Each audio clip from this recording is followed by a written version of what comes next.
Hi, I'm Andre and I'm a black nerd, and I've calmed down now. If you watched my previous video, I did a Suicide Squad trailer reaction. No, I'm not going to turn into a reaction channel. I love how you just make one reaction video, people are like, but you're still gonna do the reviews and the rants, right? Yeah, of course, man, it's black nerd comedy, you know me.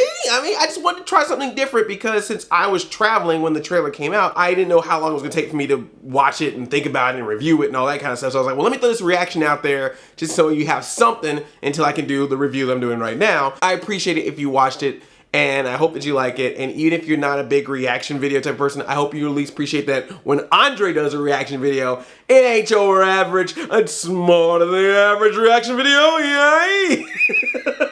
I did want to talk about a little bit more because I just want to talk about some specific things that I liked and also some concerns I had. Just because I geeked out as much as I did about it doesn't mean that I still may have a little bit of concerns. On the good side, on the positive, this trailer was really good, as well as the last one. Both of the trailers, which is interesting because they're two different types of trailers as far as their tone, and yet they both do a great job in selling this movie. You're seeing a lot of stuff, and you know a lot of stuff's gonna happen, but you don't really get the real grasp of what the entire story is. You get little bits and pieces, like you understand that Hades are the bad guys and they're put on this mission where they really have no choice, and if they fail, they die, who cares? If they succeed, then we can take credit for it. It's gonna be interesting to see if these characters go along with the mission. Will some of them turn? Will some of them use this to their own advantage? I'm sure all elements of that could happen. It just keeps you guessing. What's cool about this trailer is like you're seeing all this different stuff and you're seeing there's gonna be action in it. It looks like the cast, it looks like they're having fun with this. Courtney Captain Boomerang. Say what you will, I mean, he's had some clunks, you know, that Terminator Genesis. I hope Suicide Squad is to Courtney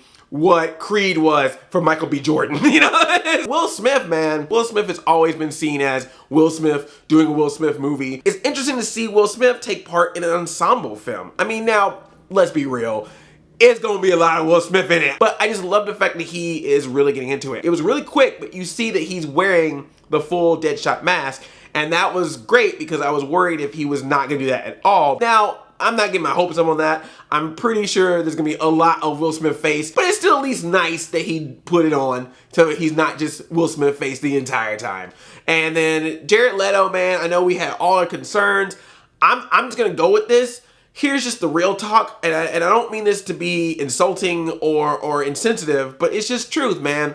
Heath Ledger has passed. He was a great Joker, but he has passed away, and the Joker is one of the biggest, if not the biggest, villains that DC has on their plate. They are not going to let that character go away just because they had a great performance from an actor who now is no longer here. You know, like, it's just not gonna happen. I thought Jack Nicholson was a fun Joker, but eventually we had to get another one. And then on top of that, you don't want to come into that role and then do a performance that someone's already done, particularly if it's a performance that everyone liked. You need to do it your own way. So if they're gonna go with this /goth/ Batman animated series / very purple type of Joker, if it works, and Jared Leto is the type of actor that can make it work, then so be it. Is it Margot Robbie or Robbie? I've seen some people say it as Robbie, so I just want to make sure I'm saying it. I don't want to mess her up because I want to give her props.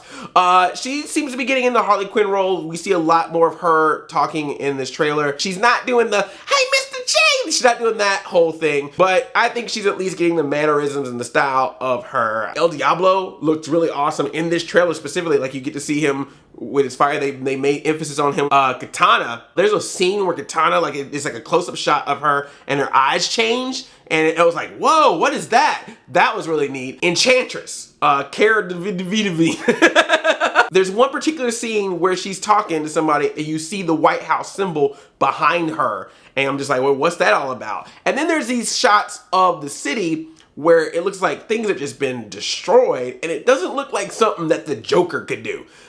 But I could see maybe her doing it. I don't know, I'm just making assumptions, but I just feel like that maybe there's more to her story, or I hope that there is.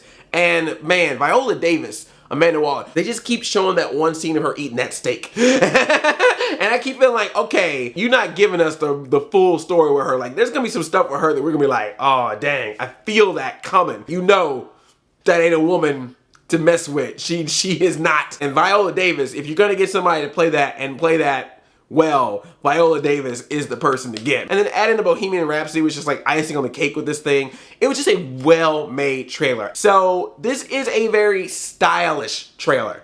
A lot of style, not a lot of substance. That can lead to some issues when the movie comes out and then we find out, oh, now that we hear them talking to each other and actually trying to formulate a story, like, yeah, because that happens. There's a lot of really good trailers to very crappy films. It is very easy to take the best pieces of something, flash it up, put some music behind it, a song that you love, like Bohemian Rhapsody, and be like, look at that movie, doesn't that look awesome? And then you go in there and you're like, you got me again. That would be a bummer. That would be the sad part, to get all this hype up and then you go see it and it's like, oh, that wasn't what I expected at all. And I know everyone gives me crap when I say this, but you gotta understand why I say it. I'm worried about the number of characters in it, and here it comes, oh, Andre, comic books, they have multiple characters. There's so many characters. I get that. In comics, when you have an arc, you have multiple issues of something, yes, you can look at a number of characters. But when you have a 2 or 2.5 hour movie,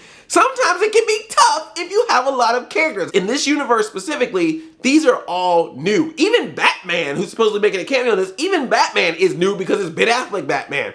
We'll see him in Batman v Superman by then, but he's still new. This Joker is new, you know, and all the Suicide Squad is new. So we got a lot of people to meet. We got a lot of people to invest in.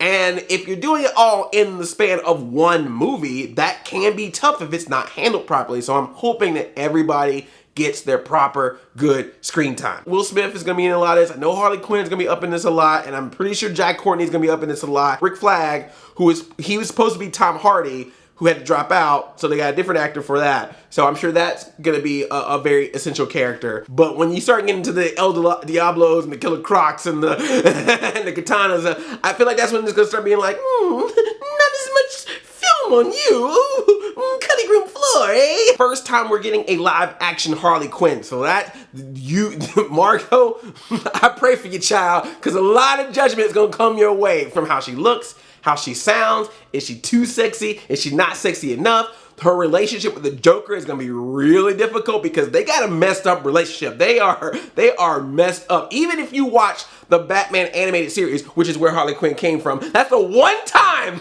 in the comic book world I can go, I actually saw something before some of y'all did. Well, I used to watch Batman the Animated Series, and that's actually where Harley Quinn was originally from. She was a one-shot character in the episode Joker's Favor, but everyone liked her so much that they made her a regular character, and she was voiced by Arlene Sorkin, but now in the video games Injustice, she's voiced by Tara Strong. Yeah! So that's how it feels! But yeah, her and Joker, their relationship is twisted, man. Even in that cartoon, there were even times when he slapped her. They would never show it. They would always have his hand go up, and then it would cut to an empty space, and you just hear, quack! Oh, Puddin'! Mr. J, don't call me Puddin', Harley! That's gonna be a tough thing to deal with in a movie when you already got a bunch of other characters. And the big concern I have, this one's PG-13. Particularly for a movie that's like, these are the most meanest, most evil, the villainous of villains you can ever villainize in a movie, but you in a PG-13 movie, that makes me wonder how bad they're gonna be. Like, is Deadshot gonna be like, I can kill anybody, but every time I kill them, you don't ever see blood come out, you don't ever see them actually getting shot, you always hear them from a distance getting shot. Oh, Killer Croc, he eats people, but are you actually gonna see him bite into a dude? Or are you gonna see him like drag a dude in the water and then like he comes up with like his pants in his mouth or something? Like, you know how they do. There's a limit that they're gonna have to hit, and I'm wondering what they're gonna do to get as close to that limit as possible and still feel edgy without being able to cross that R territory where Deadpool is all like, I'm up in the R's. You got your sexual jokes, you got blood everywhere, people's heads getting chopped off and then smacked into other people. What you got, Suicide Squad? We a little PG-13, you need to put a diaper on? It'd be funny if while I'm watching Suicide Squad, Deadpool just popped up. No, these guys are supposed to be scary. This is a PG-13 movie. Deadpool, do that, Deadpool. As a trailer, it's amazing. Like I said, the movie is still undecided. If Batman v Superman and this like knock it out the park, this is gonna be a strong year for DC 2016. That could really catapult them really into, you know, into a couple of movies getting to a place where Marvel took its time to get to. Like, that would be amazing. Not trying to compare the two because you can have both, but I'm just saying, if they're trying to get into that race quick, those two movies combined doing well would get them in there right away. but we'll see what happens. Let me know what you think. I hope you enjoyed this, and I love talking to you guys as always. This was just fun. I love just chatting. I'm hoping you're liking the fact that I'm just letting some of these videos go so I can just talk. I just want to be able to conversate. I like doing that, and I hope you like it too. I love you like a play cousin. I'm Audi 5000. Chain chomp, yo.